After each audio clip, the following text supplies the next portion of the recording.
तमसो मा ज्योतिर्गमय।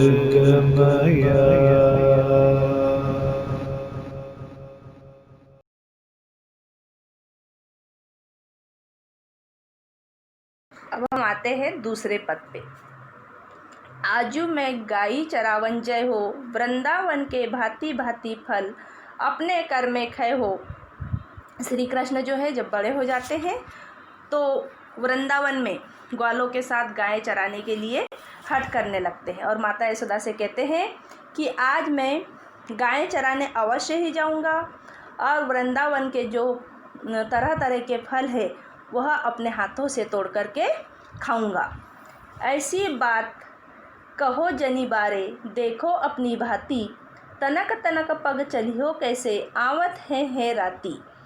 ऐसी बात जान करके माता यशोदा उन्हें रोकने का प्रयत्न करती है और कहती है कि बेटा आप अभी छोटे हो, वन बहुत दूर है, आप कैसे जाओगे। और जब ग्वाले लौट कर आते हैं तो उन्हें रात हो जाती है, आप दिन भर उनके साथ घूम नहीं पाओगे। प्रातः जात गैया ले चारन, घर आवत है सांझ, तुम्हरो कमल बदन कुमले है, रेंगती घाम ही माझ। अर्थात जो ग्वाले हैं वह सुबह से गाय चराने जाते हैं और जब घर आते हैं तब शाम हो जाती है। अर्थात तुम्हारा जो कमल के समान बदन है वह कुमला जाएगा और तुम्हें घूमते घूमते भूख प्यास लगेगी।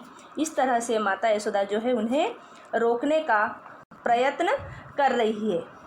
तेरी सौ मोही घाम न लागत, भूख कही नहीं कछु नेक, सूरदास प्रभु कहो न मानत परयो अपनी टेक। ये सब सुनकर के श्री कृष्ण जो है माता यशोदा से कहते हैं कि माँ मुझे तेरी सौगंध है, मुझे न भूख लगेगी न मुझे प्यास लगेगी और न मैं थकूँगा। इस प्रकार सूरदास जी कहते हैं कि बालक श्री कृष्ण जो है अपनी हट पर अटल है, अडिग है, वह मानने को तैयार ही नहीं है।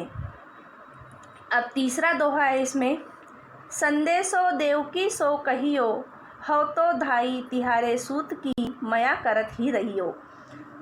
माता यशोदा जो है उद्धव के माध्यम से देवकी को संदेश भेज रही है और कह रही है कि हे देवकी, मैं तेरे पुत्र पर अधिकार नहीं जता रही हूँ, पर मैंने उसका पालन पोषण किया है तो मैं उसके स्वभाव से जो हूँ भली भांति परिचित हूँ।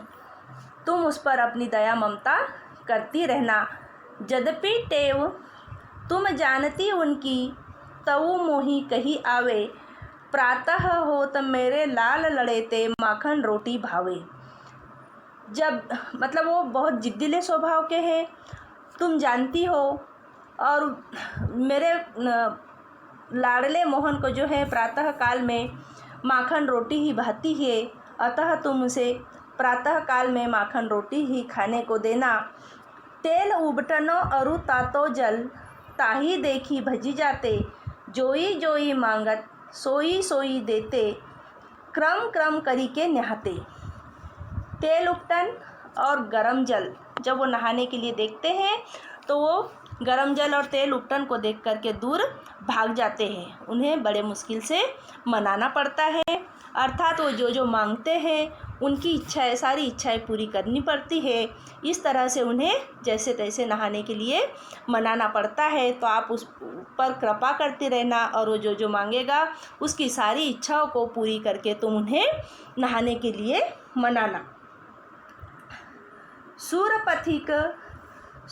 सूरपथिक सुनी मोही रैन दिन बढ़यो, रहत उर सोच, मेरे अलग लड़े तो मोहन है करत संकोच। इस प्रकार सूरदास जी कह रहे हैं कि यशोदा उद्धव के माध्यम से देवकी को संदेश भेज रही है कि मेरा पुत्र जो है अत्यंत ही संकोचशील स्वभाव का है, वह अपने मुख से तुम्हें कुछ भी नहीं मांगेगा और तुम्हारे रुचि के अनुसार